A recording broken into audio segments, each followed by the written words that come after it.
quando a dor te abater em tua jornada, não desistas do teu caminhar. Segue nesta estrada, é Jesus quem te conduz, seu amor irá te iluminar.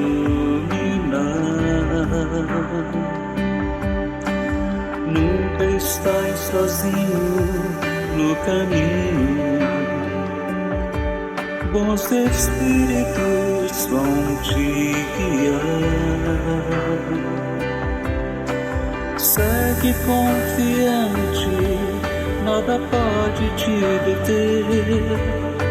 A fonte de água pura vai te fortalecer. Luzes nas janelas do teu coração clareiam os teus passos, não há mais solidão. Luzes nas janelas do teu coração clareiam os teus passos, não há mais solidão. Luzes nas janelas do teu coração clareiam os teus passos, não há mais solidão. Luzes nas janelas do teu coração clareiam os teus passos, não há mais solidão.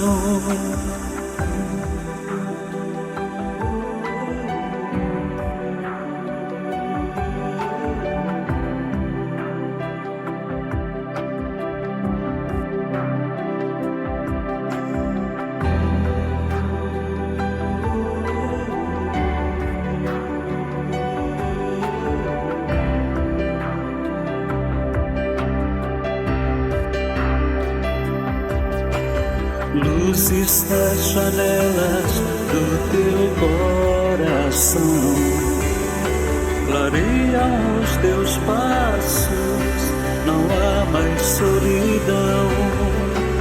Luzes nas janelas do teu coração clareiam os teus passos, não há mais solidão.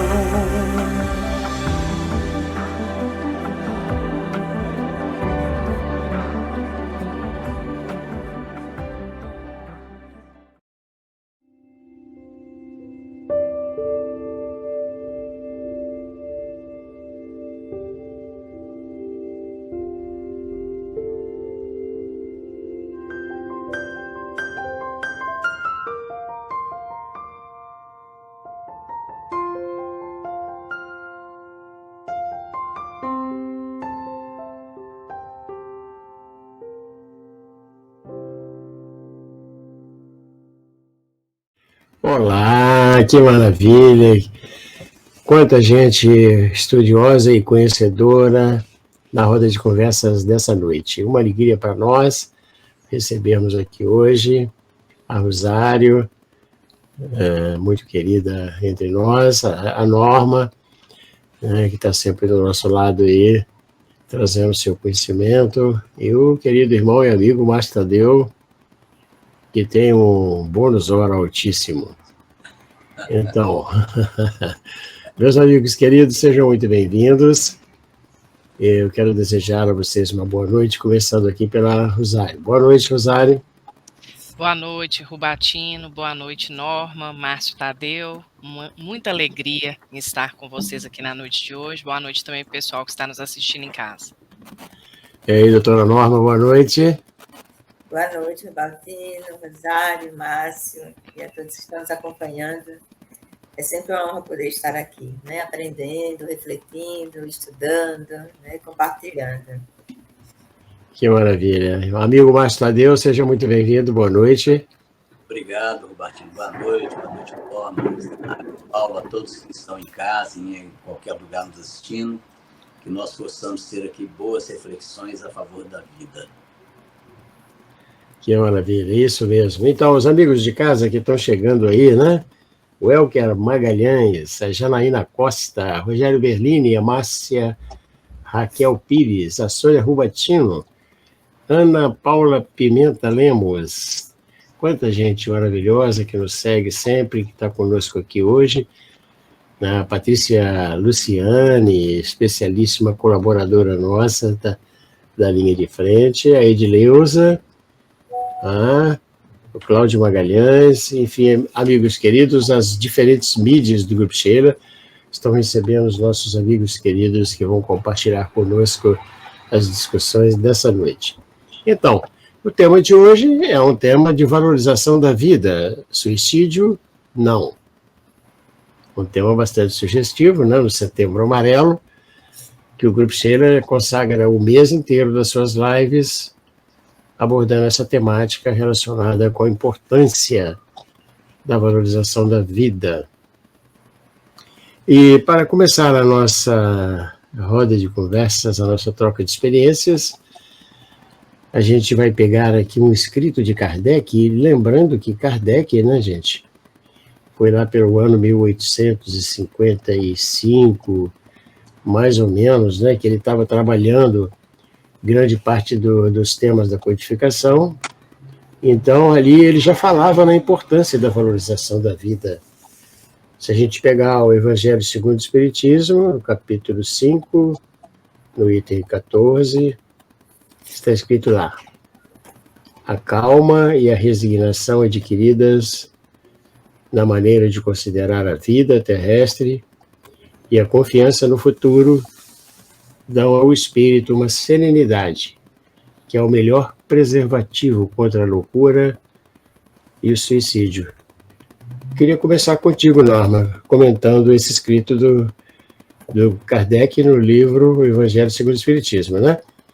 Eu vou colocar a frase no chat particular, se alguém quiser dar uma olhadinha, né, enquanto está participando conosco.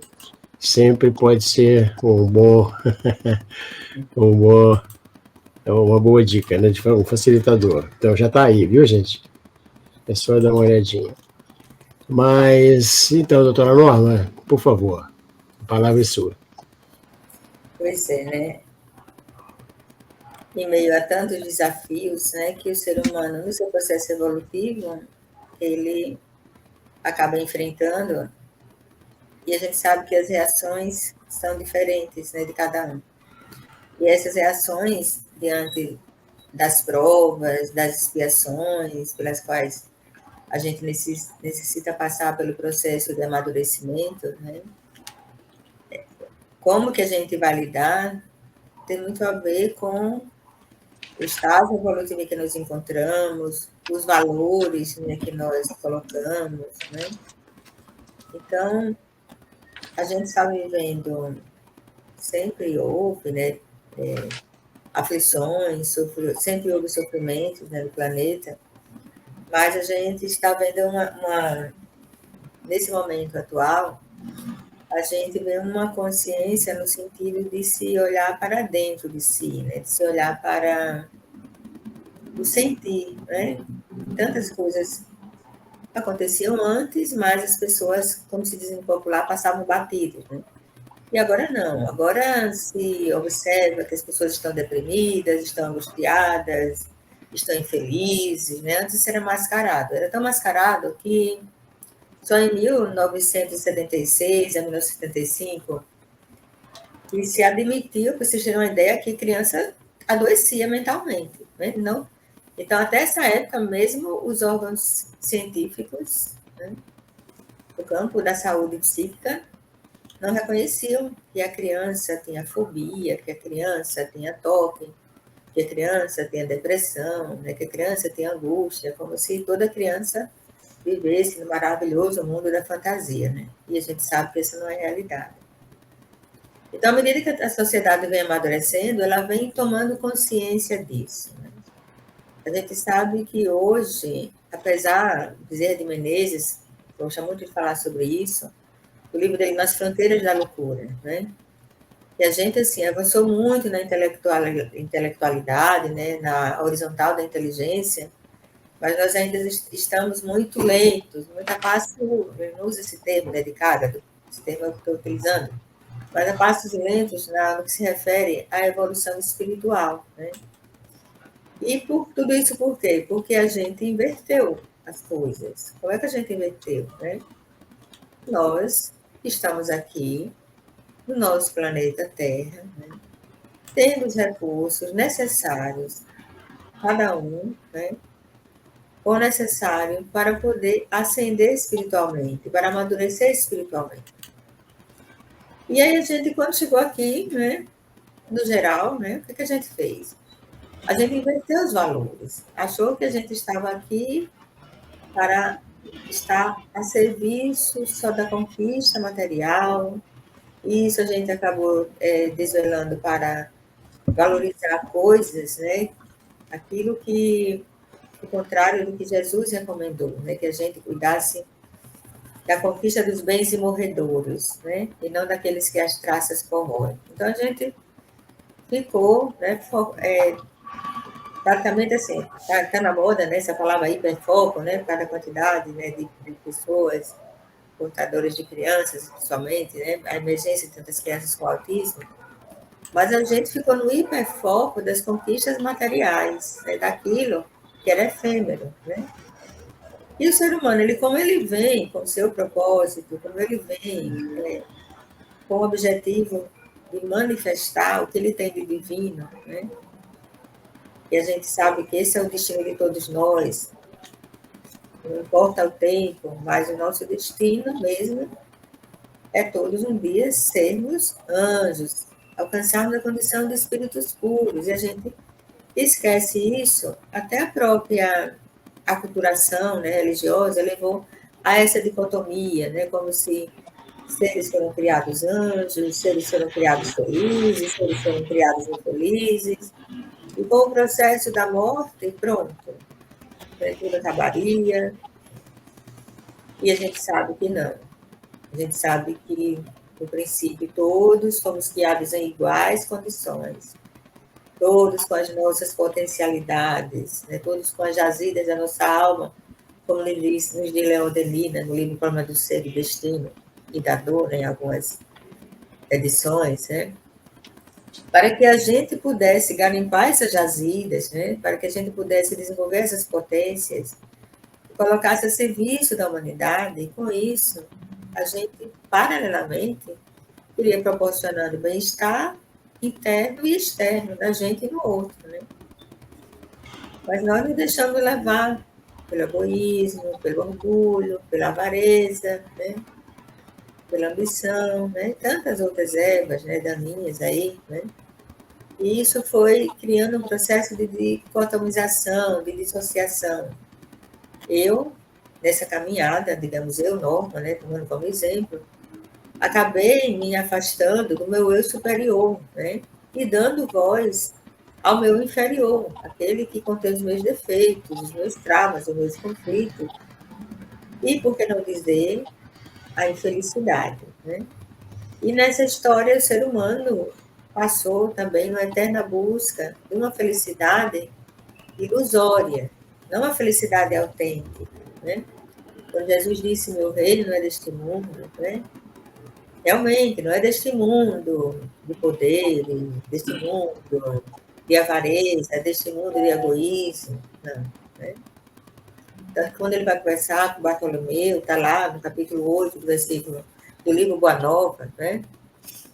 Quando ele convida, né? Porque Bartolomeu achava, inclusive, como eu, meu reino não é deste mundo, que a gente tinha que ser infeliz, né? Não, não era isso, né? Jesus deixa bem claro. A felicidade que era divulgada na época, que ainda é divulgada hoje, a gente vive na sociedade que chega para você e diz assim, olha, compre um lote no condomínio tal e você vai encontrar felicidade. Compre um telefone de última geração e você vai ser feliz. Então, se vende uma coisa enganosa. E a felicidade também tem sido vendida. Né? E isso tem feito com que a gente assim, se desvie dessa busca interior, né?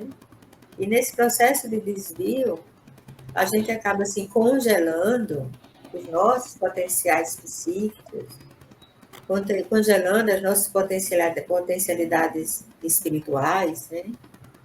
E acaba se deparando com o vazio existencial. Aquele vazio existencial que a gente vê muita gente, hoje eu me deparo com muitos jovens aqui na clínica, que chega mesmo e diz, eu estou no buraco, eu estou no vazio, eu não acredito em nada. Perdeu a conexão com Deus interno e a conexão com Deus externo, né? E a gente se depara com esse desafio de como, né, resgatar esse sentido da vida, de como resgatar a alegria genuína, porque Jesus nos convidou, tem de bom ânimo, né? Eu vim para que todos tenham vida, e vida em abundância. E a gente vive tão dissociado que a gente se diz que crê no Cristo, né? Mas assim, a gente crê, admite que o que ele disse é verdade, mas assim, a gente não consegue trazer para a nossa vivência cotidiana. Se a gente conseguisse, né, diante dos desafios, diante dos sofrimentos, né, e que esses sofrimentos eles vão ser a dimensão que a gente vai dar, vai depender do estágio que nós estamos, porque 10 pessoas, por exemplo, vivenciam a mesma situação desafiadora e cada um vai reagir de uma forma. Um vai sentir tristeza, né, se foi algo frustrante, mas depois vai lutar e vai recomeçar. Né? O outro vai ficar parado anos e anos, lamentando, ruminando, chorando, matutando. O outro vai achar que aquilo é motivo para não mais viver, que a vida perdeu o sentido. Então, até isso tem a relativização do sofrimento. E essa relativização do sofrimento passa pela dificuldade que nós temos de internalizar todo, digamos assim, todo o tratado científico, todo o código de vida, né, que Jesus nos deu, que está lá, né, está tudo, quando ele diz, bem-aventurados os mansos, bem-aventurados os aflitos, bem-aventurados que choram, já estava ali sinalizando, né, que nada acontece com a gente à toa. Tudo tem um sentido. E cabe a gente buscar esse sentido. Né? Cabe a gente buscar o que a gente precisa aprender com a lição. E, como se não bastasse, né, a pedagogia máxima de Jesus, a psicopedagogia máxima dele, né, para ele mostrar que a gente podia transcender, né, ele fez questão, né, de sair de lá, das zonas celestiais, passar por todo aquele processo que ele aqui passou, os sofrimentos atrozes, né, que a gente, no lugar dele, não queria passar, né, se alguém nos perguntasse agora, você está pronto para passar por tudo que Jesus passou? Lógico que nós diríamos que não, pelo menos eu diria que não, né? Mas ele fez questão de tudo que ele nos ensinou, ele exemplificar, para dizer para a gente que era possível, que não era um blá blá blá, né? Que ele não estava só, sabe aquela história, faço o que eu mando, não faço o que eu faço, não. Ele fez questão de testemunhar tudo, testemunhar a humildade, testemunhar o perdão, testemunhar a alegria, testemunhar a calma, a serenidade, a altivez, a sinceridade. Ele fez questão de testemunhar tudo. Mas a gente tem essa dificuldade de trazer para a nossa realidade, de trazer para a nossa vivência. E aí, quando acontece algo que mexe, né, com o nosso egoísmo, com o nosso orgulho, né, que mexe com a nossa vaidade, principalmente, porque são três imperfeições aí, que elas andam muito articuladas, egoísmo, orgulho e vaidade, né? E que são motivos de queda mesmo, né? E às vezes elas vêm disfarçadas, digamos assim, eu me acho incapaz, eu me acho impotente, e aquele sentimento de impotência, de incapacidade, pode estar mascarando uma vaidade, né? Não, eu tenho que fazer o melhor, eu tenho que superar fulano, ciclano, então não me meto a fazer nada, a conversar nada, porque será que o que eu fizer vai estar no mesmo nível de fulano e ciclano? Então, são essas coisas, né, que nos desviam do nosso propósito espiritual, que é passo a passo, né, como eu disse, né, Leon Denis, a gente vai ver a evolução anímica de Gabriel Delane, né? Tipo assim, a gente passa por toda aquela trajetória que a ciência hoje confirma. Para facilitar o nosso entendimento, Deus, na sua sabedoria, fez com que a gente nascesse simples e ignorante. Do nada, começasse, todos nós começamos do zero. Todos. Quem achar que começou de cima é engano. Todos nós começamos do zero. Se a gente lembrar disso, que todos começamos do zero, sem conhecer nada mais, como aquela semente, que a gente imaginar que, por exemplo, ele deu o exemplo do grão de mostarda, né? Vamos pegar aqui no Nordeste, as sementes mais próximas, um caroço de jaca, um caroço de manga, né? De repente, a mangueira é uma árvore muito frondosa. Mas uma pessoa desconhecida olha para um caroço de manga, olha para um caroço de jaca, jamais vai imaginar que aquilo vai se transformar um dia, aquela semente, numa árvore com um tronco bem firme, com a copa bem exuberante, com flores, com frutos, e que vai nutrir a humanidade. E as árvores, elas nos dão esse exemplo, né? Uma boa, digamos assim, a gente tem na metáfora, né, da comparação com a árvore, esse processo da nossa caminhada e do que é o nosso objetivo. Chega um momento que as árvores, por si só, elas passam por aquela trajetória e depois estão servindo à humanidade, oferecendo seus frutos, suas flores, sua copa, seu tronco, que a gente sabe que tudo tem utilidade. Se a gente lembra disso, né? Se a gente lembra que Jesus disse, ele disse, olhar as aves do céu, não semeia nem cedo, não lhes falta alimento. Muita gente tem dificuldade de lidar com a prova da falta, principalmente com a escassez material, né? E alguém vai dizer, mas você não sabe o que é passar uma fome, você não sabe o que é olhar para o seu prato de comida, ver seus filhos chorando, mamãe, estou com fome, papai, estou com fome. Mas a gente sabe que tudo isso é transitório. Maria disse, né, através de Emmanuel, para Chico Xavier, tudo passa. E a gente sabe que cada experiência nossa, por mais desafiadora que seja, é um convite à reparação, é um convite ao fortalecimento, é um convite ao aprendizado, né? Mas é isso. Acho que está na hora de passar a palavra para o... Realmente. Obrigado, Norma. Pois é. Então, meus amigos, a gente forneceu um link novo aí para vocês na transmissão, porque houve um problema com o link anterior, né? E então continuamos em frente aqui. Pois é. Então, Rosário,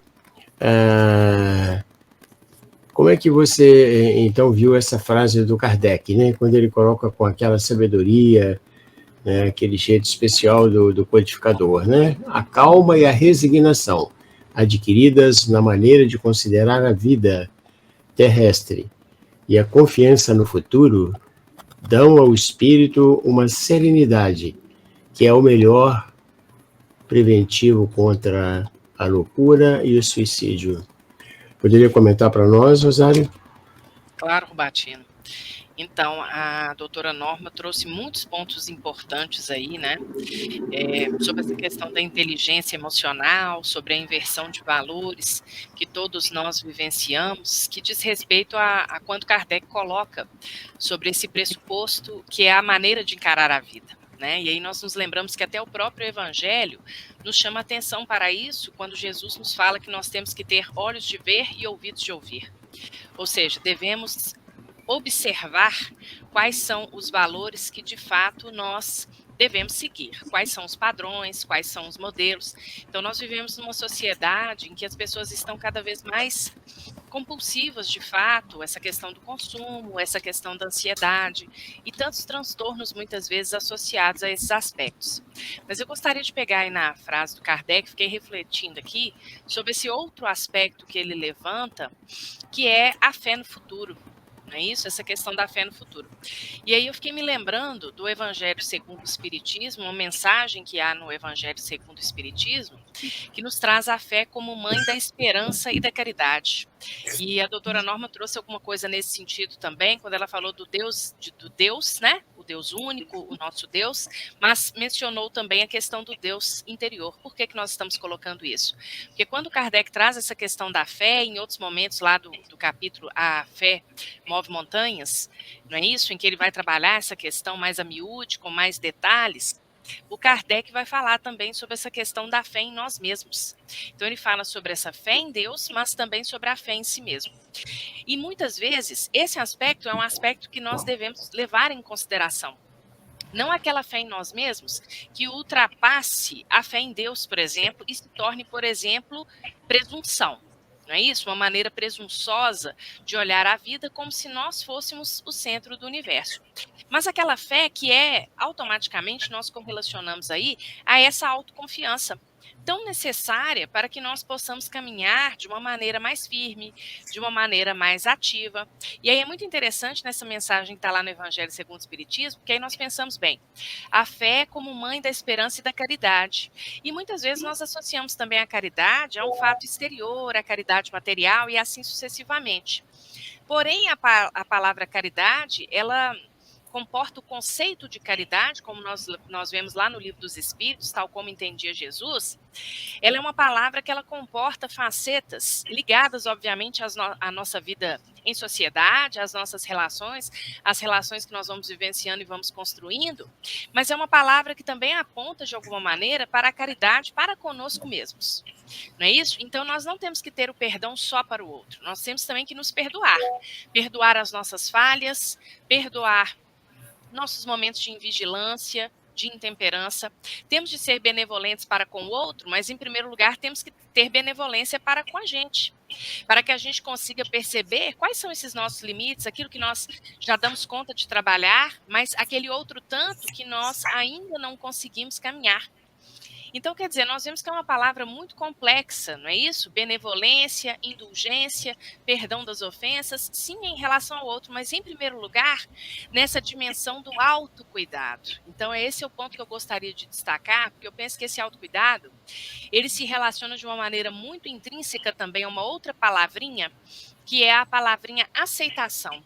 Tanto no sentido da autoaceitação, quanto no sentido da aceitação no que se refere às adversidades que muitas vezes aparecem no nosso caminho. E aí eu até gostaria de abrir um parênteses no que diz respeito a essas adversidades que aparecem no nosso caminho, porque nós sabemos que não existe aleatoriedade na ordenação, na orquestração divina, não é assim? E nós sabemos que quando nós estamos aqui, né, todos nós que aqui estamos, quando nós reencarnamos, propriamente dito, nós temos um planejamento. Todos nós passamos por um planejamento. Né? Na questão de número 258 de O Livro dos Espíritos, os Espíritos nos colocam que nós escolhemos o gênero de provas que nós iremos vivenciar. Então, é claro que existe o nosso livre-arbítrio, não é assim? É claro que existem os detalhes da nossa caminhada, que muitas vezes, inclusive, dependem de fatores externos a nós, que fogem ao nosso controle, que dependem das outras pessoas, mas o gênero, ou seja, o tipo de provas, aquelas provas maiores que nós iremos vivenciar, elas são planejadas antes de nós aqui estacionarmos, digamos.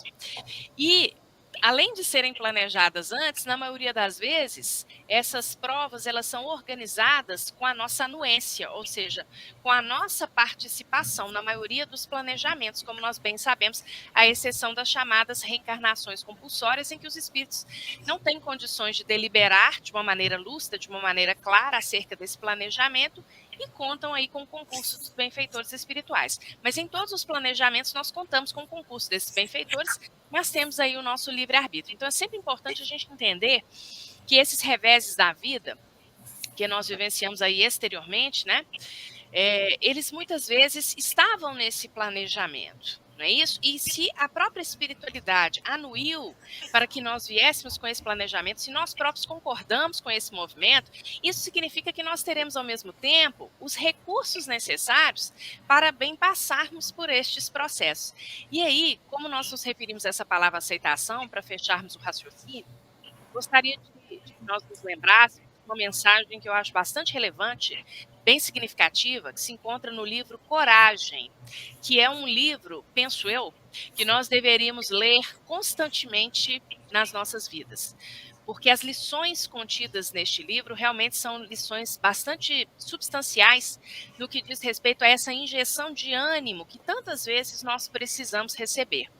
E aí eu gostaria de que nós nos lembrássemos neste instante da mensagem de número 13, que se chama Assim de Momento, pelo Espírito Albino Teixeira. Nós vamos sintetizar para não ficar cansativo, redundante para aqueles que nos acompanham, mas o raciocínio que o Albino Teixeira vai falar é mais ou menos assim, ele fala assim, ó, assim de momento, você de fato não pode esconder a moléstia. Então, quer dizer, muitas vezes nós vivenciamos aí processos de enfermidade grave.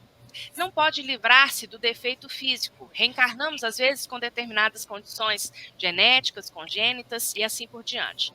Não dispõe de recursos para desconhecer o parente difícil.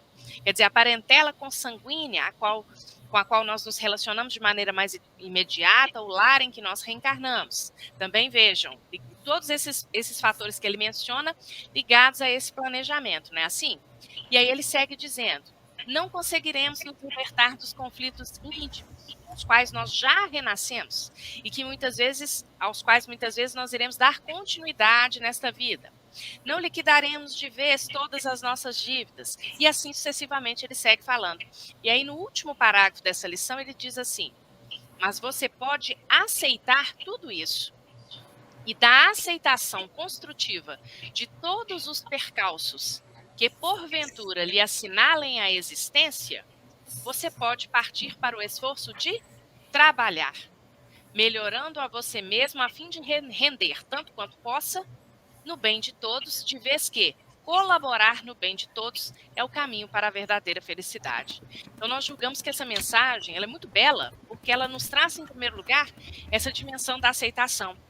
Então é muito mais fácil, seria um percurso muito mais fácil para nós, e aí está de acordo com o que você trouxe, Rubatino, que o Kardec nos coloca, nós aceitarmos com essa fé no futuro, encarando a vida de frente, com coragem, com bom ânimo, com uma boa disposição íntima, para que a serenidade se acerque de nós, e aí sim essa serenidade construtiva, de que Albino nos fala aqui, transformando ou ressignificando, ou talvez trazendo até um aprofundamento acerca dessa palavra, né, serenidade, a serenidade ligada ao quê? A consciência tranquila, pelo trabalho bem executado. Então, primeiro aquele trabalho que eu faço dentro de mim mesmo. Aquele trabalho da aceitação, aquele trabalho do desenvolvimento da fé, do desenvolvimento das minhas potencialidades, não é assim? E, na sequência, esse trabalho que se reverte para o outro. Então, eu penso que é mais ou menos por aí, né? A gente poderia trazer essas considerações de Kardec. Muito bem. Muito bem, então. Aí, amigo Mastadeu. Pois não. À vontade, fique à vontade, amigo. Olha, Batino, depois de tudo que foi falado, eu tenho que acrescentar como obter calma, resignação, confiança no futuro, né, e certeza de que as coisas vão melhorar, se eu tenho angústia, se eu tenho desespero, se eu já não encontro mais esperança e nem sei se a vida vale a pena. Nós vamos encontrar muito disso por aí.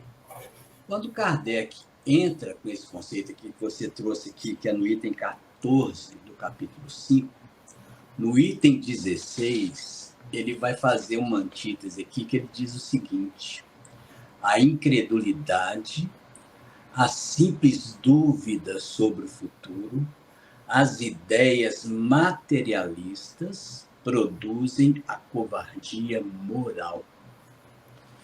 Covardia moral de quem incita materialismo, desesperança, que não há nada além do que existe aqui.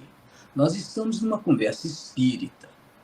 E para falarmos de espiritismo, para estarmos no espiritismo, Kardec já deixa claro ali, na introdução do Livro dos Médiuns, que nós precisamos de 2 preceitos básicos.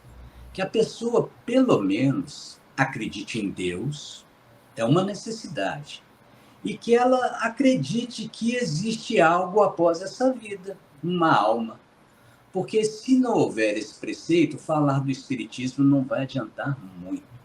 Mas muitas pessoas vão nos procurar e não são espíritas. Muitas pessoas talvez nem querem buscar muita essência de Deus. Como nós podemos trabalhar essa questão? A Norma citou aí frases de Chico Xavier, e eu estava pensando muito naquela lição mesmo do livro Boa Nova, uma das mais lindas, que fala de Maria. E Maria estava recebendo pessoas em angústias, em desespero.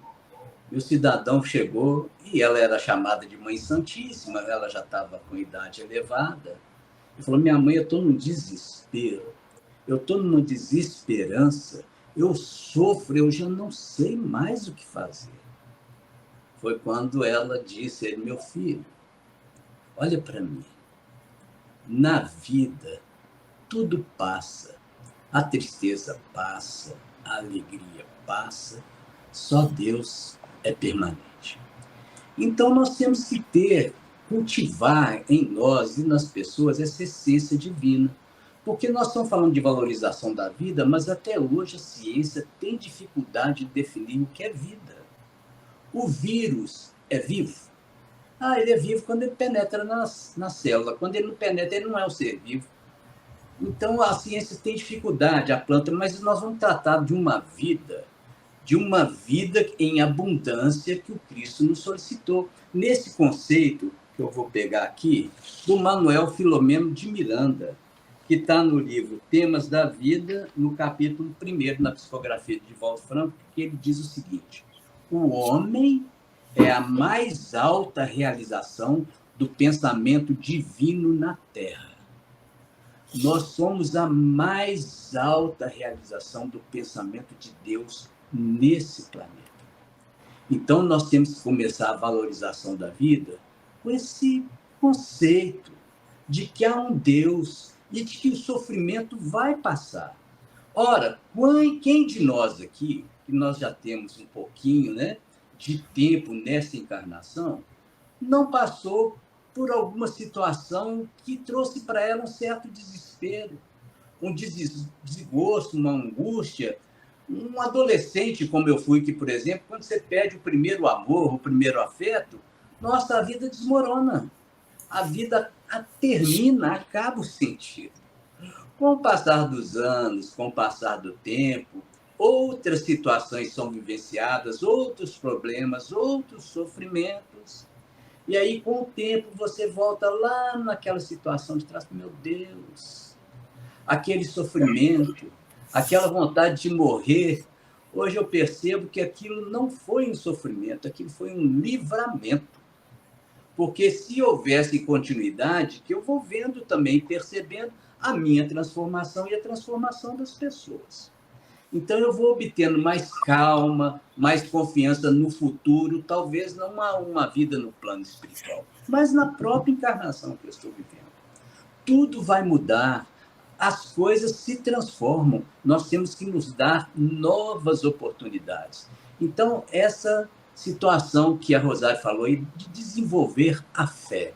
Olha esse conceito do Paulo aqui, como ele diz de fé, que eu acho bonito, que está lá na carta aos Hebreus, capítulo 11, primeiro versículo, que o Paulo diz assim: ora, a fé é o firme fundamento das coisas que se esperam. O que você espera na sua vida? Se você tiver firmeza nessa esperança, isso é fé. E é também a prova das coisas que não se veem. A fé é o firme fundamento daquilo que você espera e a prova daquilo que você não vê. O que você não vê? E o Paulo ainda vai mais longe. Ele segue dizendo assim: de forma que o mundo foi feito por aquilo que não é aparente. Ou seja, o mundo que a gente espera dele e vê foi feito porque aquilo que não é aparente, por Deus. Então, a fé é um fundamento de esperança em Deus que você não vê, mas pode sentir. Então, nós temos que ir adiante com isso. E aí, quando a nossa amiga nos fala dessa fé, e que ela trabalha com o SOS Prece, Rosário, vamos lembrar aqui, Norma, você também da área da medicina, que Jesus veio para cumprir a lei. O Cristo encarnou no corpo de um homem que sentia, quando ele vai ressuscitar Lázaro, e ele vê a comoção das pessoas ali, porque Lázaro havia sido sepultado há 3 dias, as pessoas emocionadas. O menor versículo do Evangelho está lá, aparece no capítulo 11, versículo 15 de João. São 2 palavras, está escrito lá: Jesus chorou. Chorou. Ora, se ele sabia que Lázaro não havia morrido no corpo, ele estava catatônico, letárgico, por que ele chorou? Emoção. Nós temos emoções, o Cristo tem. É aí que entra a oração. Porque a prece difícil, a prece complicada, no momento de angústia, Jesus foi com os seus colaboradores para o Getsemane. E ali separou os 3 mais próximos, Pedro, Tiago e João, e falou assim: escutem, a minha alma está sentindo uma angústia de morte. Olha o que ele disse. A minha alma está sentindo uma angústia de morte. Ficai aqui, vigiai, que eu vou adiante orar. 3 vezes ele fez isso, 3 vezes eles estavam dormindo. E ele chamava de novo a atenção, e lá está escrito, eles dormiam em virtude da angústia. Olha uma psicosfera, o que faz. Mas, por que vigiar e orai, para não cair em tentação? Vigiar o quê? Os pensamentos, mas ele falou. Vigiar o estado emocional da sua alma. A angústia, a tortura, a tristeza, a desesperança, o desespero, a nostalgia, essas coisas que estão humanas e tão profundas, mas que dá para você perceber essa alteração emocional. Vigia isso. Após identificar, ore, mude o patamar vibratório, como nós os espíritas falamos.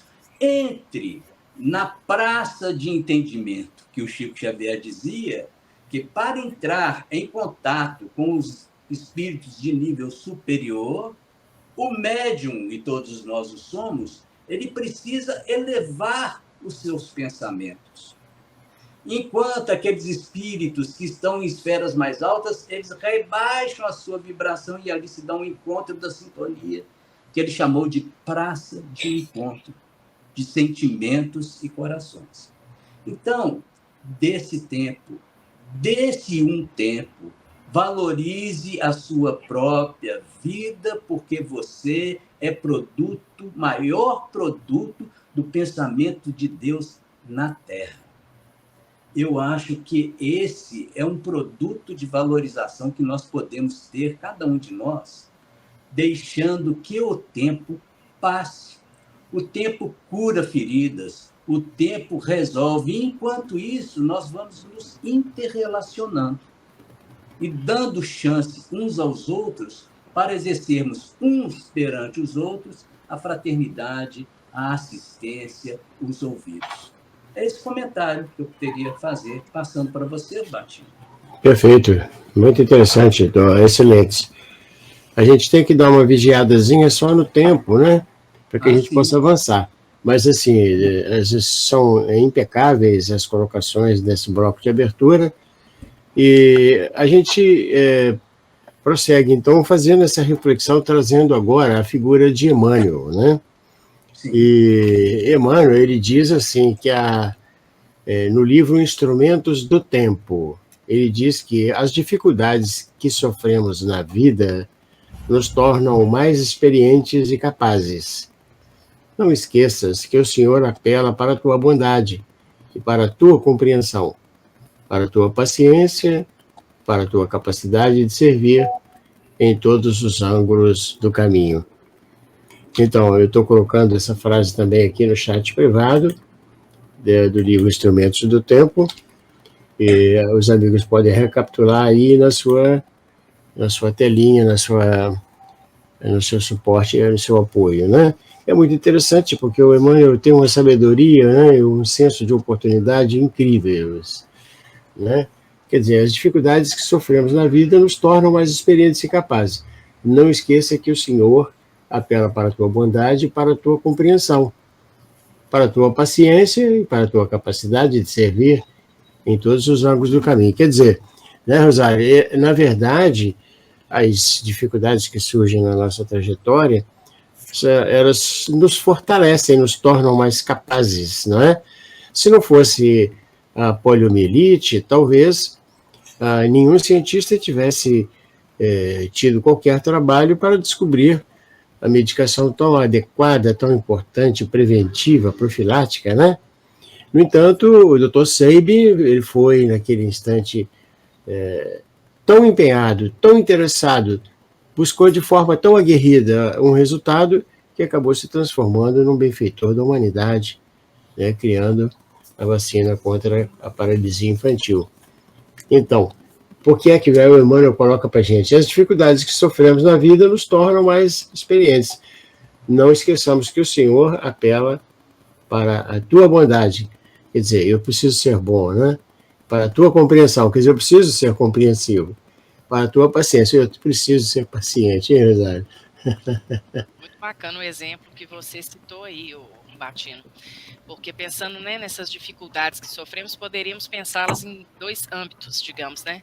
No âmbito privado, particular, ou seja, na vida de cada um de nós, os aprendizados que nós temos, os desafios que nós temos individualmente, para o nosso crescimento como espíritos imortais, mas também para o crescimento nos ambientes em que nós somos convidados a atuar de uma maneira mais imediata, como o ambiente doméstico, o ambiente do nosso trabalho, ou até mesmo as tarefas que, porventura, nós venhamos a abraçar.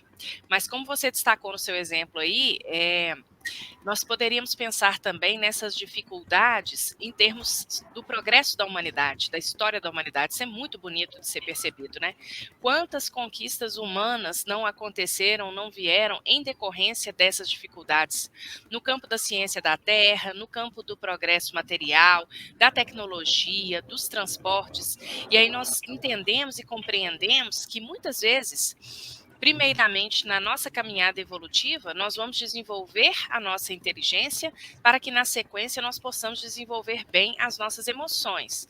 Mais ou menos o que nos coloca lá o Espírito Lázaro no capítulo 11 de O Evangelho segundo o Espiritismo, quando ele vai passando ali, né, mostrando que nós saímos ali do campo das sensações, adentrando o campo da inteligência, não é isso? Para que depois nós possamos alcançar ali o campo das emoções, em que nós iremos reconhecer como aquele sol máximo, aquele sol que condensa todos os demais sentimentos, todas as demais emoções e todas as virtudes, como sendo, de fato, o sol do amor. Então é muito bonita essa frase do Emmanuel, porque ela nos mostra exatamente isso.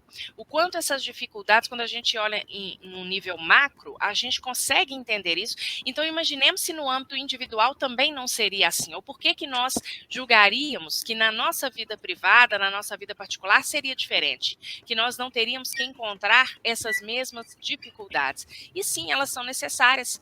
Elas são necessárias para o nosso burilamento. Elas são necessárias para que nós possamos estar mais fortalecidos. Eu me lembrei de duas questões enquanto você ia citando o exemplo. A primeira delas diz respeito à biografia do Chico Xavier, não é isso? Que nós encontramos em várias narrativas, que é quando o Chico ele reclama para o Emmanuel sobre aquele padre que escrevia na imprensa alguns artigos em crítica à doutrina espírita e em crítica a algumas atividades que Chico realizava. E aí, certa feita, ele faz uma reclamação dizendo que aqueles artigos, né, estavam adquirindo uma dimensão muito grande, que ele estava muito incomodado com aquilo, mais ou menos assim, né, que esse repórter Emmanuel. E aí ele fala assim, ou por acaso o senhor acha que eu tenho pele de rinoceronte? E aí o Emmanuel responde isso para ele, né, pois se não tem, deveria ter a pele de rinoceronte. Porque essa pele ela é necessária ao trabalho que nós devemos executar. Então, essa frase, eu me lembro que a primeira vez que eu a li, ela foi muito simbólica para mim, pensando nessa metáfora, nessa ideia dessa pele de rinoceronte, nessa ideia dessa resistência, desse conceito que hoje também a psicologia nos traz, essa ideia, né, com muita propriedade, que é um vem lá da física, que é essa ideia da resiliência, ou seja, essa capacidade que nós temos de bem suportar os desafios na nossa caminhada. E aí, em sequência, eu fiquei me lembrando de um texto, eu não vou me lembrar o capítulo, mas é um texto que está nas Instruções dos Espíritos, pelo Espírito Lacordaire, lá no Evangelho segundo o Espiritismo. Se não me engano, é no capítulo Bem-aventurados os aflitos, mas não estou 100% certa. Mas em que ele vai dizer o seguinte, que poucos compreendem que somente as provas bem suportadas podem conduzi-los ao reino de Deus. E aí, na sequência, ele vai falar sobre a questão do desânimo. O desânimo como uma falta que nós cometemos diante da providência divina. E aí, na sequência, ele traz, lembrando aí a fala do nosso companheiro, ele traz a prece. Lacordaire traz para nós a prece, né? A prece como sendo, de fato, esse apoio, essa fé viva na bondade de Deus, não é isso? Nos lembrando em sequência que cada um de nós tem o fardo proporcional às nossas forças. Às vezes nós nos esquecemos disso, quando nós entramos muitas vezes no círculo vicioso da queixa, ou às vezes, né, realmente quando nós estamos vivenciando aquele momento, aquela situação desafiante, realmente parece que nós não damos conta de carregar aquele fardo, mas basta muitas vezes que a gente tente olhar para o lado, que tentemos procurar uma fresta, não é assim? Uma pequena janelinha, às vezes isso nos virá por meio de um conselho, às vezes uma palestra, um livro, às vezes até mesmo um outdoor que a gente possa ver ali no meio da rua, às vezes nós seremos intuídos à realização da prece, a procurarmos um amigo, são pequenos gestos, digamos assim, não sei se gesto é uma boa palavra, mas pequenas marcas da providência divina na vida de cada um de nós que vão mostrando para nós que sim, que essa providência é uma providência presente, é uma providência diligente, que ela está conosco em todos os instantes da nossa caminhada evolutiva. E às vezes nós nos esquecemos muito disso, né? O que o Emmanuel vai dizer na segunda parte aí da frase, não ouvides que o Senhor apela para a tua bondade, para a tua compreensão. Então nós também temos que fazer a nossa parte. Nós temos que nos exercitar por observar essa bondade em tudo, por compreender as situações dificultosas que vamos vivenciando, porque aquilo tem que ter uma razão, né? Um motivo. Por que eu estou passando por aquilo? O que aquela prova está mostrando para mim, como indivíduo, como espírito imortal, no que eu ainda posso crescer? O meu aprendizado pode ir em qual direção? Então é muito bela essa mensagem, não é isso? Porque ela nos chama a atenção, de fato, para esse esforço íntimo que nós temos que fazer para compreender, e aí quando nós compreendemos, é muito bacana, porque quando a gente amplia a nossa compreensão, as dificuldades se tornam mais amenas. Nós vamos ampliando, né, essa consciência. É muito bonita a maneira como a providência atua, né? Beleza, Rosário. Então, Tadeu, é sobre essa colocação do Emmanuel, né? Porque a gente se lembra também, né, Márcio, que a Jesus, certa vez, nos contou que Deus não coloca fardos pesados em ombros fracos. Significa que as dificuldades que temos no caminho são aquelas que nós podemos efetivamente suportar. O que falta, às vezes, é determinação, coragem, resiliência de cada um de nós para não desistir diante da dificuldade. Porque a vida é realmente uma luta, né, onde precisamos combater o bom combate, e isso não é uma coisa que é peculiar a uma pessoa. Se a gente batesse de porta em porta na rua em que moramos, perguntando se ali tem problemas, naturalmente, se as pessoas pudessem ser sinceras, diriam, sim, aqui nós temos problemas, né? Mas ninguém quer desistir de equacioná-los, né, Márcio? Tá certo. Rubatino, quando esses fardos pesados não são colocados em ombros frágeis, mas quando a gente fala assim, não, minha cruz está pesada, né? Mas aí Deus nos envia o Simão de Cirene, né? O Cirineu, que ajuda a carregar. Então, quando Emmanuel fala que a dificuldade produz experiência e capacitação, Paulo também, em uma de suas cartas, ele vai dizer assim, as tribulações vão provocar a perseverança e a perseverança a experiência. Eu vou trazer para um lance muito pessoal, enquanto eu estava vendo esse texto do Emmanuel e você falando desse fardo pesado, eu tinha acabado de entrar na escola de engenharia, jovem ainda, e fui fazer uma empreitada numa cidade do interior, contratado por uma empresa, e quando eu cheguei lá para realizar o trabalho, eu falei, meu Deus, eu não vou ser capaz, eu não estou capacitado para isso. Eu voltei atrás. Quando a pessoa que me contratou, o empresário, falou, de jeito nenhum, o senhor vai lá e vai dar conta desse trabalho, como é que uma empresa vai ficar? Mas era o estagiário. E ele colocou um peso, mas o que aconteceu? Uma tribulação, uma dificuldade, e aí eu chamei o Cirineu, chamei os universitários, eu fui atrás das pessoas que sabiam para me ensinar, e eu entrei de cabeça, e pegando experiência, e fui realizando aquele trabalho. No final das contas, de um empregado terceirizado, com o tempo eu fui admitido como um servidor da empresa principal, e ali eu fui galgando os degraus até chegar à direção. Até chegar num ponto, e ganhei dinheiro com aquilo ali. Falei, meu Deus, bendito aquele homem que falou, não, senhor, você vai voltar para trás e vai dar conta. Por quê? Nós não podemos ter medo de tribulações, de dificuldades, porque é da vida, nós vamos ter experiência passando pelos problemas. E aí a gente vai caminhar assim na vida individual, na vida sentimental, na vida espiritual. Nós temos que ir para esse enfrentamento com coragem, com determinação, buscando auxílio. Nós temos a lei de sociedade, ninguém foi feito para viver em isolamento. Então, tribulação vai trazer experiência. Experiência traz experiência, esperança em dias melhores, como diz o Paulo. Esse comentário que eu tenho a dizer. Vamos em frente. Se não há fardos pesados em ombros frágeis, o Batinho, vamos lembrar também aquela frase de Jesus. No mundo tereis aflições. Tenham bom ânimo. Eu venci o mundo. Não no mundo, mas o mundo. Lá dentro você vence. Bom ânimo, não é isso? O evangelista João, né, Matheus? É isso. Né? Meu querido amigo Márcio Tadeu. Né? Então, mas, Márcio, é isso mesmo, né? A gente que está na doutrina, a gente vê que essas coisas, né, permeiam as nossas experiências pessoais. Né? O Márcio tem uma grande vivência, uma grande experiência pessoal, né? Inclusive em família, de superação, né, de transpor obstáculos, vencer barreiras e caminhar, seguir sempre, né, caminhando sempre para frente e para o alto. Nós, né, Pati? Todos nós. Exatamente. Mas aí, Norma, então, a gente, daqui a pouco nós vamos virar o bloco e a gente vai então começar a falar exatamente da segunda parte da nossa proposta de reflexão de hoje.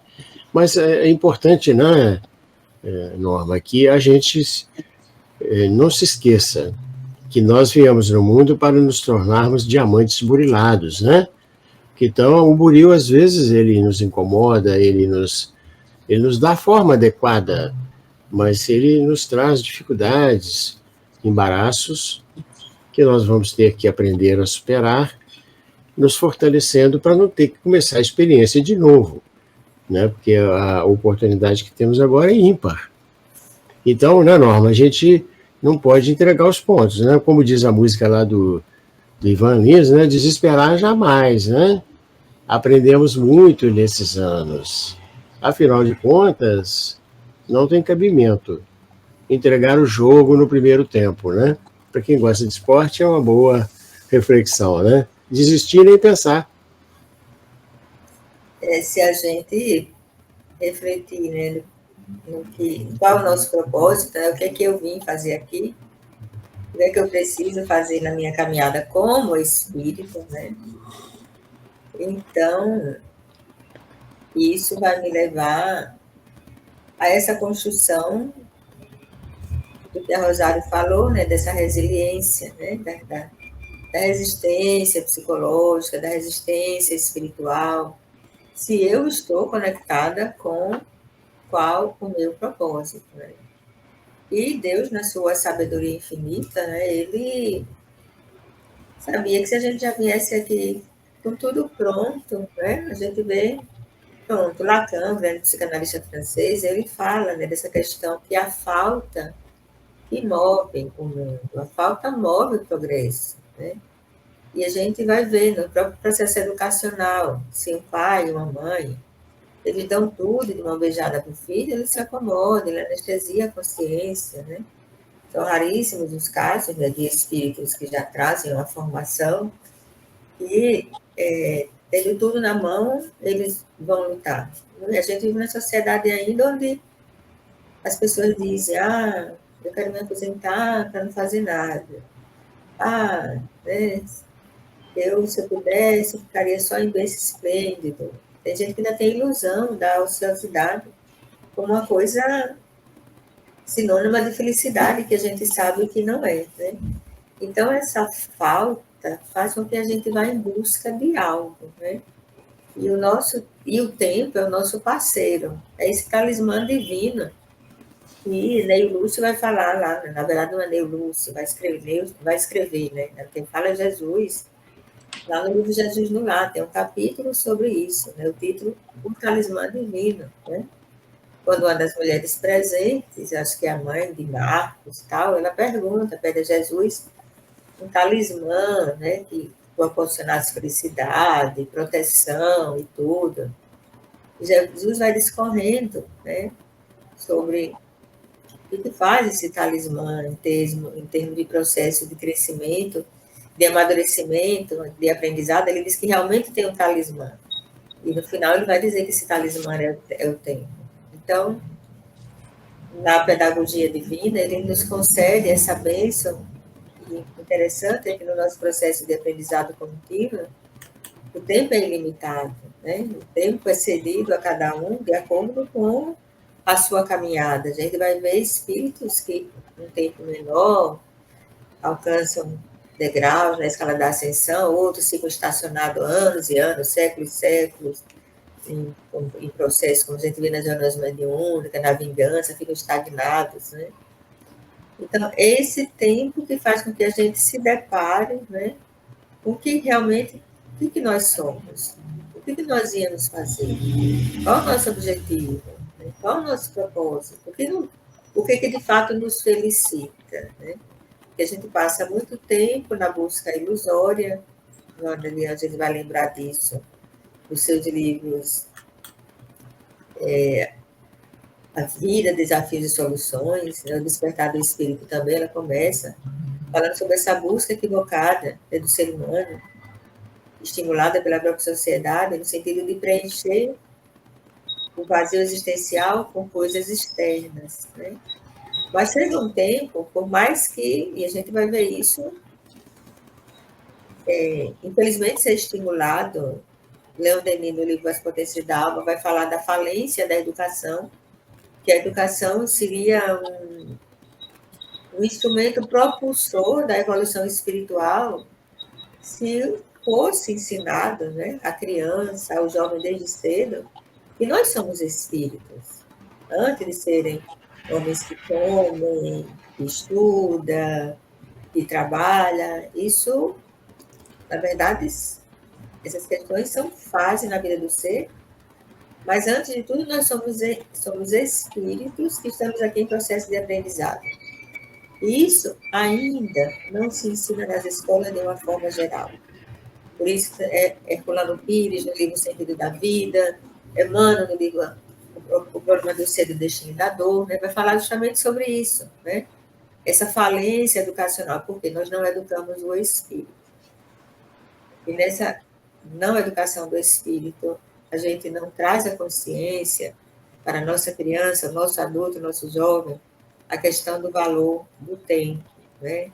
E que a gente deve aproveitar cada momento, aquele tempo que Jesus sinalizou, né, para Publio Lento. O que você fizer nesse instante agora, sua escolha pode significar ascensão ou pode significar século de sofrimento, né? Então, quando a gente se depara, né, com essa falta espiritual, não é a falta material. A falta material, muita gente preenche de vários jeitos, né? Preenche com sexo, com comida, com relacionamentos inconstantes, multiplicidade de relacionamentos, com poder, com dinheiro. Mas a necessidade da alma, essa necessidade, a gente só preenche à medida que a gente vai colocando em ação, vai disponibilizando a nossa essência divina, né? A gente vai manifestando o nosso eu divino e vai facilitando para que outras pessoas também manifestem. E as adversidades, a gente vai ver novamente na história do desenvolvimento de uma semente. Ela é colocada na terra, fica lá, a princípio escondida, a princípio sem visibilidade, passa pelas tempestades da vida, né?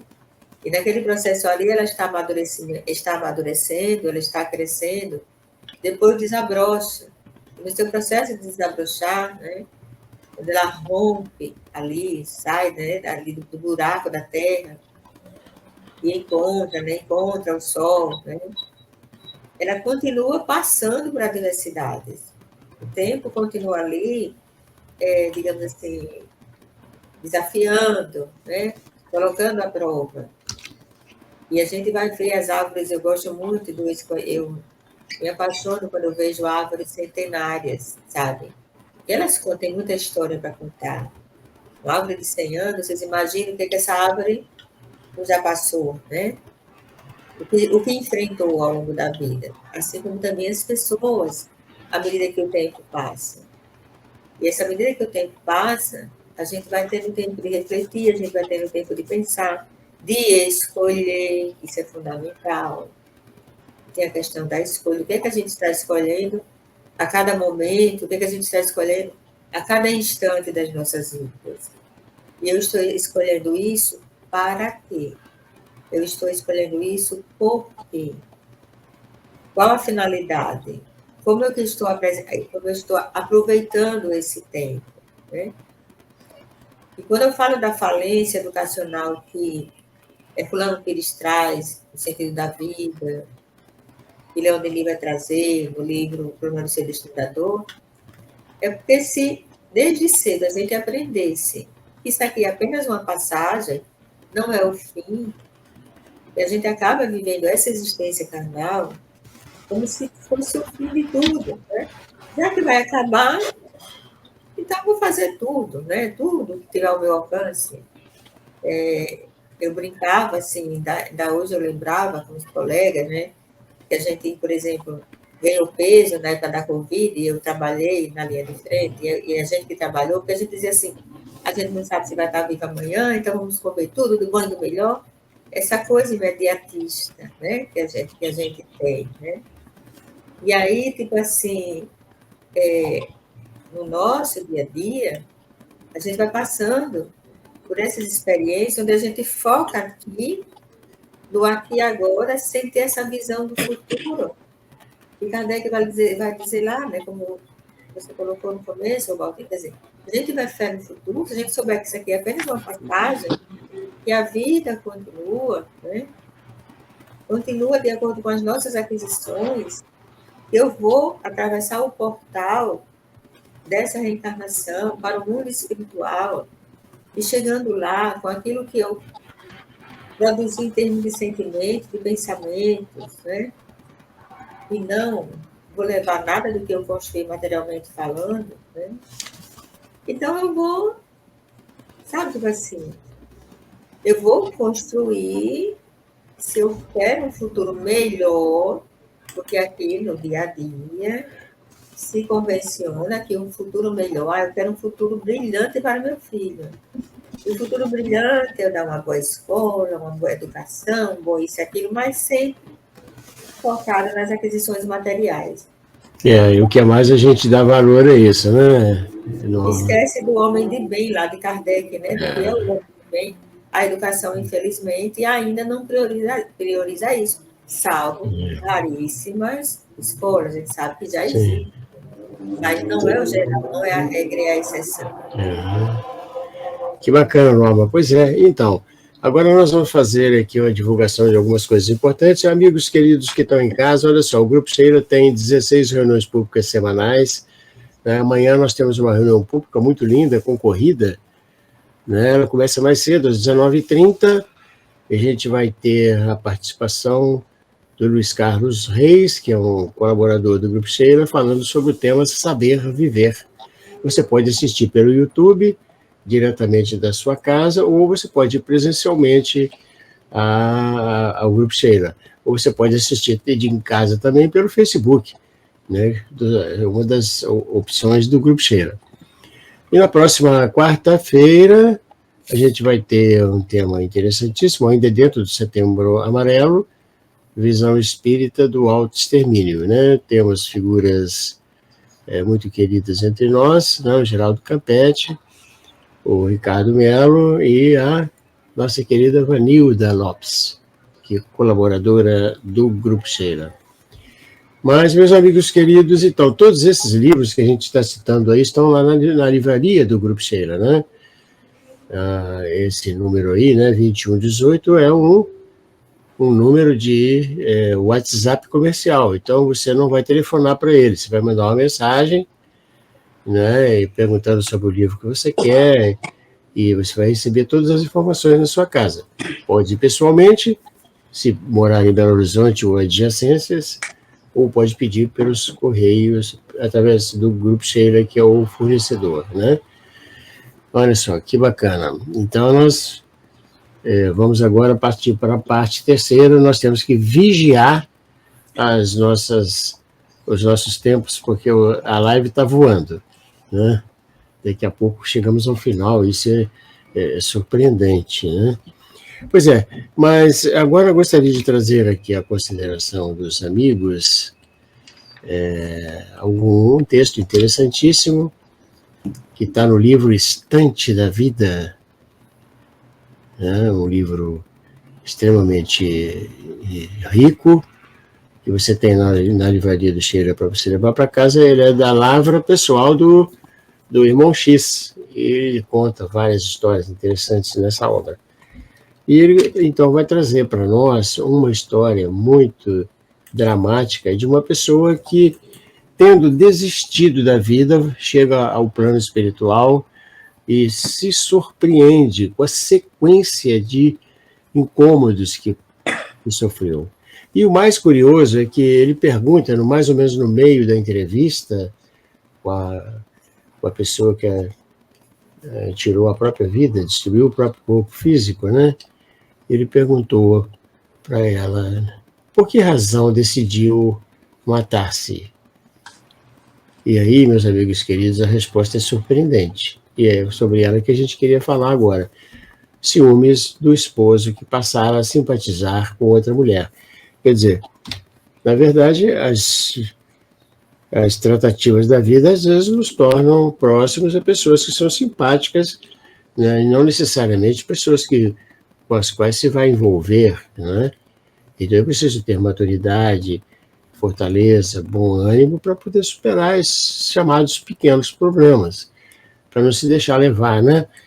Então, uma pessoa, por fim, a própria experiência física a partir de um sentimento que traz grandes dificuldades a todos nós na vida de relação.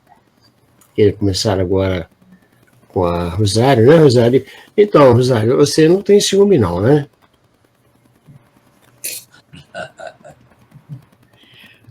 Rubatino, são sentimentos muito humanos, né? Às vezes a gente tem sim, com certeza. Não, às vezes, necessariamente em relação ao cônjuge, mas às vezes em relação ao afeto de um filho, não é isso? De um pai, de uma mãe. Quantas vezes em família, né? Nós não nos observamos reféns, digamos assim, desse tipo de sentimento, né? Enquanto você ia lembrando dessa lição que está aí no livro Estante da Vida, né? Eu me coloquei a refletir aqui exatamente sobre isso, né? Sobre isso o quanto muitas vezes nós temos que ter esse cuidado, essa vigilância, em primeiro lugar, em relação às nossas emoções e aos nossos pensamentos, né? Assim, que estão intimamente conectados. Muitas vezes, né? Quando nós lidamos ou tratamos aí dessa temática da valorização da vida e nós observamos determinados companheiros que desistem da vida, essa desistência ela não chega da noite para o dia. Ela vai, né, aquele pensamento, ele vai se formando de uma maneira muito sutil, de uma maneira muito sorrateira. Então são pequenos lances do dia a dia, pequenas frustrações, pequenos desgostos, Você mencionou aí a questão do ciúme, poderia ser, de repente, a questão da inveja, a questão de outro tipo de decepção, uma bancarrota financeira, quem sabe, determinados conflitos ou situações íntimas ou exteriores. Então, as motivações, né, as causas, poderiam ser as mais diversas. Mas é claro que nem todas as pessoas que vivenciam todas essas dificuldades irão desenvolver esse sentimento de desistir da vida, não é mesmo?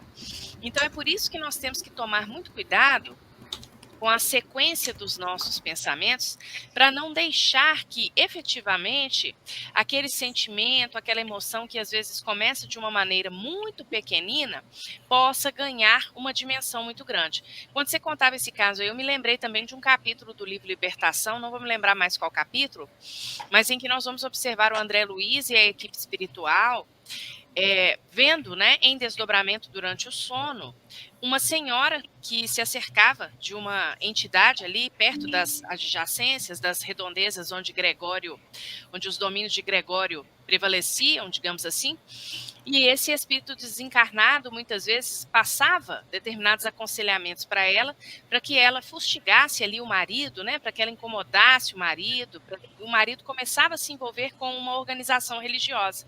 E aí, em determinado momento, né, essa senhora em desdobramento, ela fala com essa outra, ela fala assim, mas agora está muito difícil acessá-lo, porque ele está andando aí com uma organização religiosa, tem rezado muito, tem feito muita prece.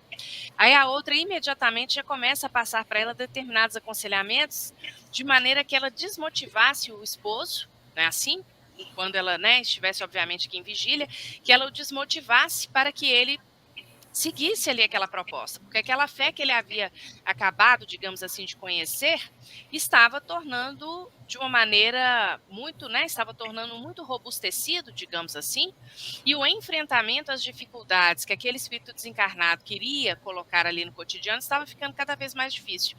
Então me ocorreu esse exemplo, por quê? Porque quando nós pensamos, né, nessas pequenas situações do dia a dia, nesses pequenos conflitos, nós sabemos que nós não estamos sozinhos, e nós sabemos que essas influências espirituais também, muitas vezes, elas acabam por potencializar determinados estados íntimos que nós mesmos conservamos. Então, nós abrimos a porta, digamos assim, e aí muitas vezes essa influência espiritual ela acaba por reforçar uma conduta, um comportamento, um pensamento enfermiço que nasceu na nossa intimidade.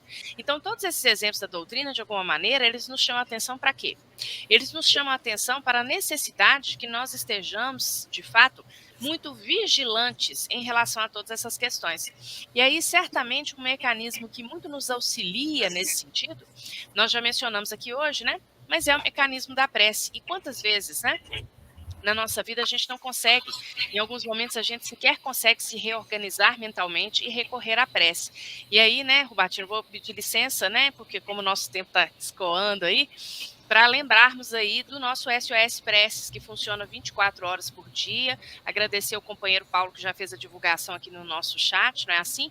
No DDD 31 3334 9700. Então, aqueles companheiros, todos nós, isso é para todos nós, tarefeiros, não tarefeiros, né? Todos nós temos aqueles momentos em que muitas vezes sozinhos não conseguimos nos reorganizar. Então, por meio da prece, por meio da leitura edificante, por meio daquele desabafo que nós necessitamos fazer, isso é muito importante a se considerar também, né? Essas oportunidades em que nós teremos a capacidade de desabafar. Essa semana eu estava vendo um psiquiatra versando sobre essa questão do Setembro Amarelo, e ele falava exatamente sobre isso, né? Sobre os fatores de proteção a estas situações. E aí ele sintetizou a sua fala dizendo que os maiores fatores de proteção são o ombro amigo e o ouvido amigo.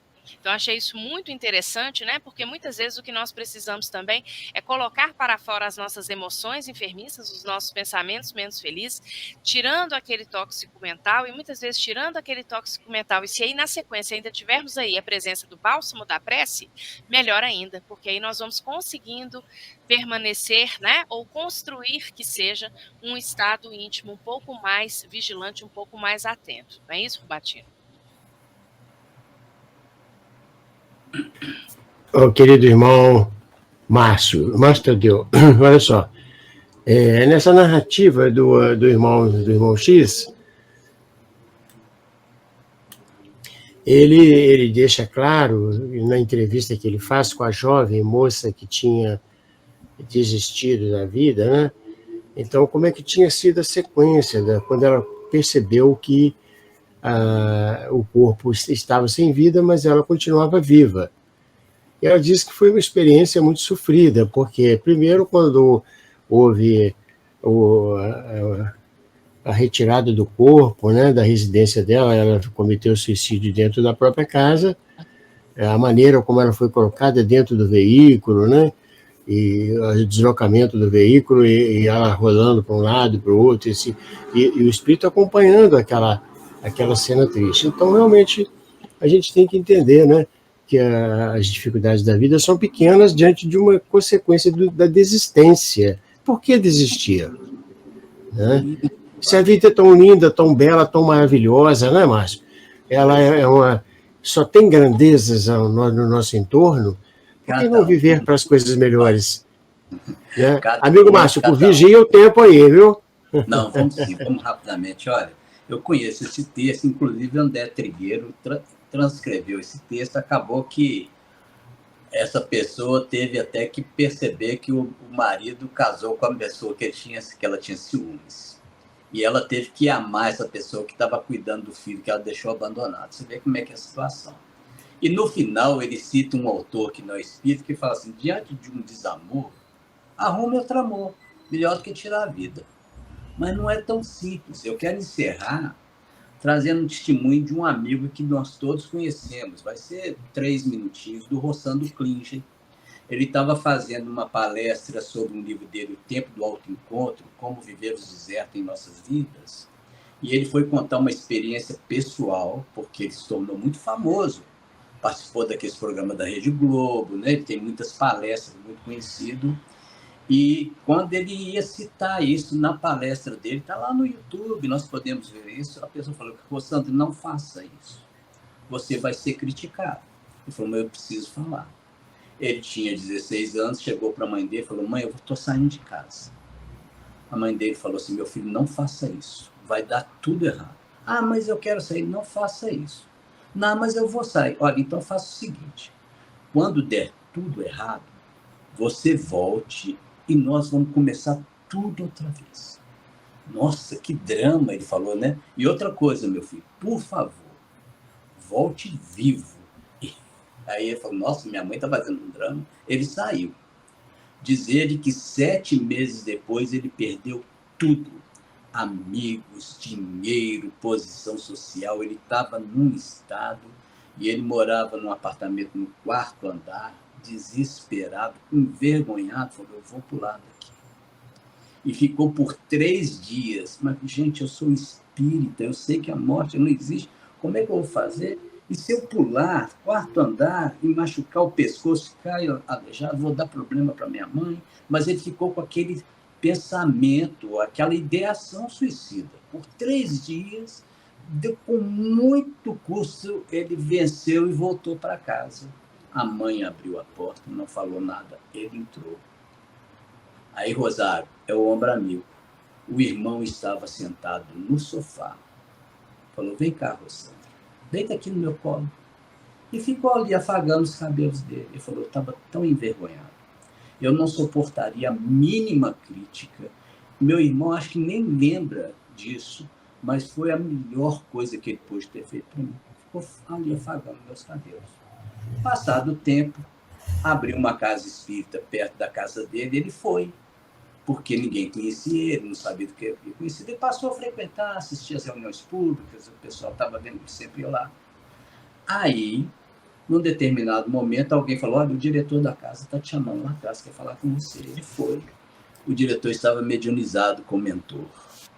E falou assim, meu filho, você deu trabalho.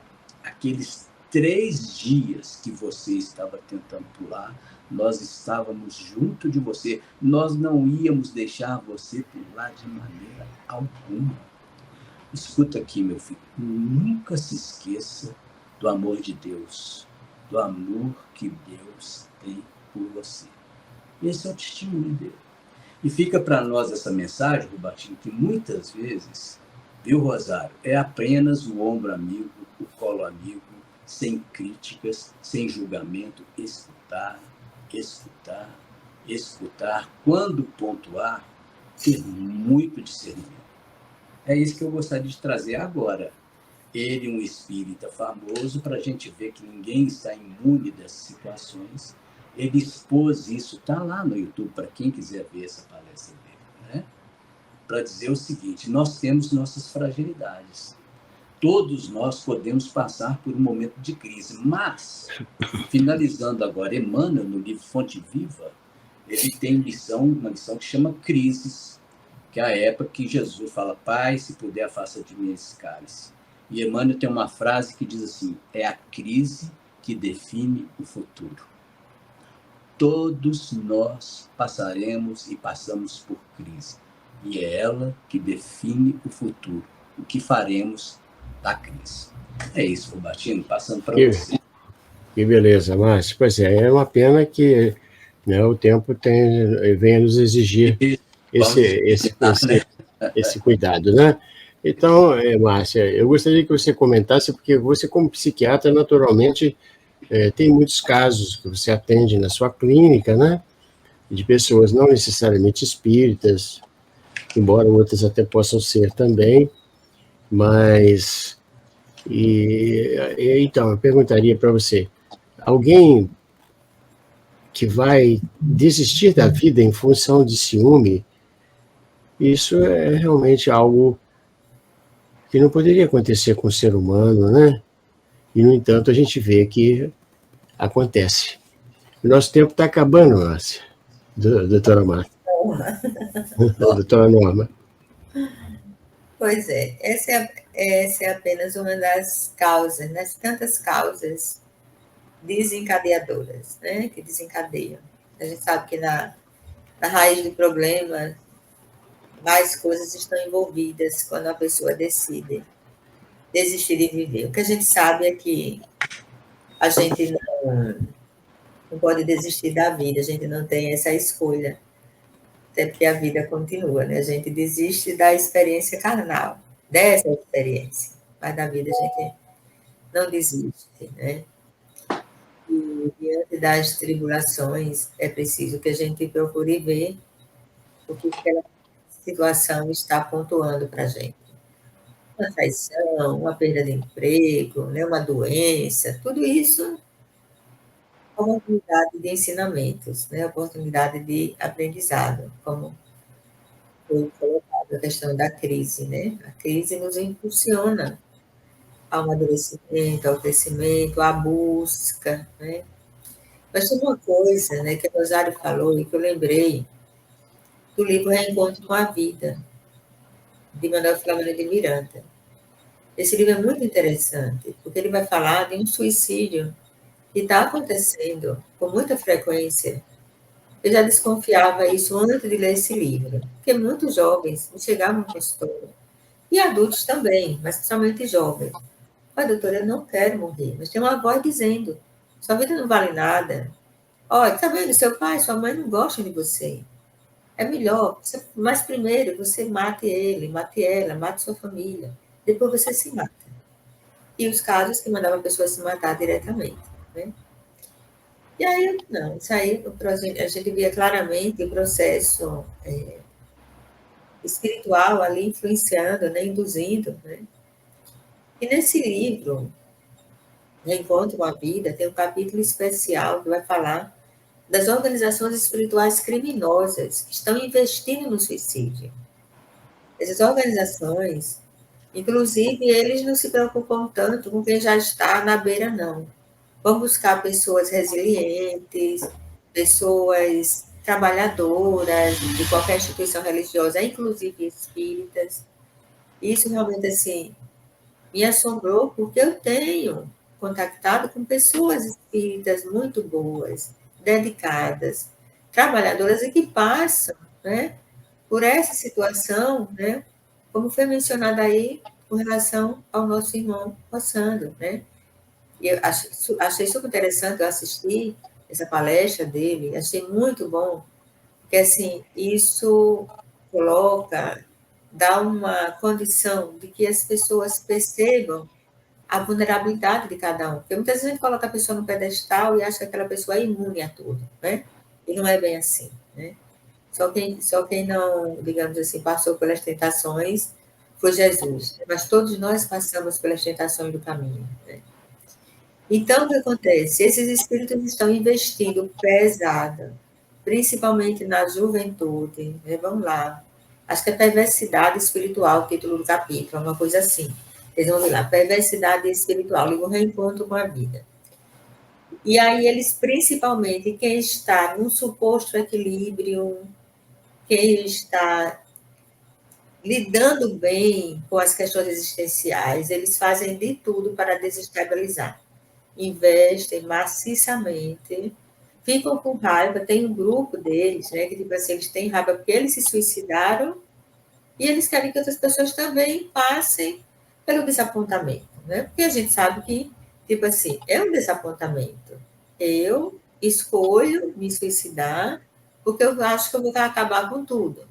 A pessoa não quer acabar, propriamente, com a vida, ela quer acabar com a dor emocional que está afligindo-a, né? Ela quer exterminar a dor. E pensa que com uma atitude extrema, ela vai exterminar essa dor. Aí o que acontece? Vem logo a desilusão. O que é desilusão?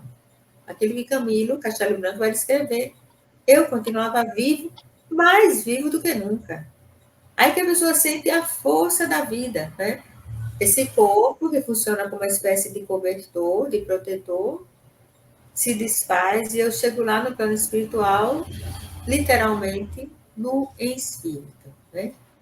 Os sofrimentos, as dores, aí que eu vou, digamos assim, estar mais em contato com elas, porque na minha angústia, na minha aflição, eu não consigo perceber as pessoas queridas, os meus mentores, meus anjos da guarda que estão ali. Deus não nos abandona, mas a gente se abandona, né?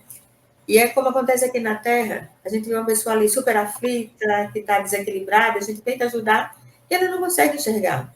A gente sabe que, por exemplo, um remédio pode ajudar a aliviar a dor, um trabalho psicológico vai fazer ela lidar melhor com as adversidades da vida, que o trabalho espiritual, o investimento espiritual vai fazer ela se conectar com as suas potências, né? Mas ela não enxerga, ela tem aquela sentença, ela já deu aquela sentença, que não tem jeito. Entra na desesperança, naqueles Ds, né? Desespero, desesperança, depressão, desamparo, desistência, um monte de D, né? E aí ela não enxerga. Quantas pessoas aqui, os pais tentam de tudo, né? Tentam de tudo e não conseguem ajudar, porque a pessoa não enxerga. Imagine vocês lá no mundo espiritual. Eu vou estar totalmente... Aí que eu não vou compreender nada, poxa, eu dei um tiro na minha cabeça, eu pulei no difícil e eu continuo vivo. Aí vem a desilusão, a pessoa continua viva, continua com as suas dores. Os problemas continuam mesmos. Mas é preciso lembrar que ela não está desassistida, gente. Não existe ninguém desassistido. Deus está ali o tempo inteiro amparando. Você chega num plano espiritual, isso é importante para os pais, os filhos, os professores, muitas crianças, muitos alunos que estão indo embora dessa forma.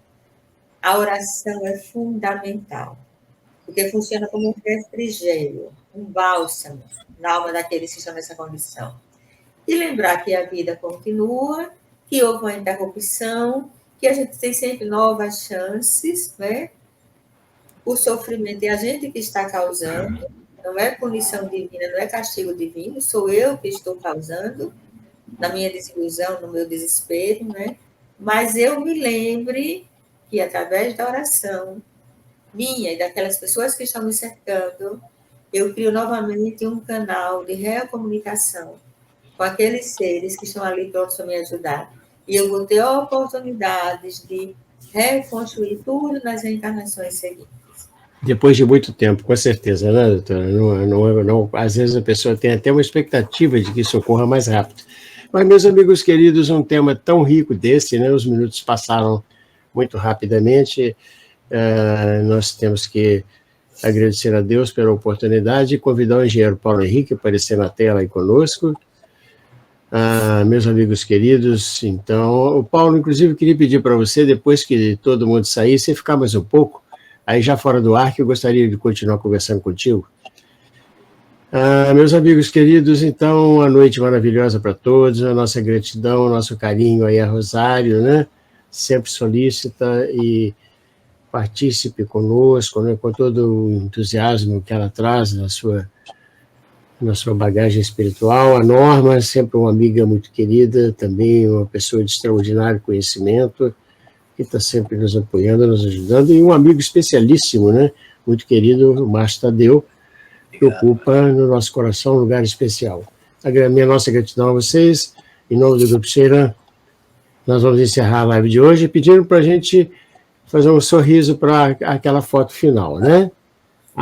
Vou fazer um print screen aqui na tela, para ver quem vai ser a pessoa mais bonita, né, da noite de hoje.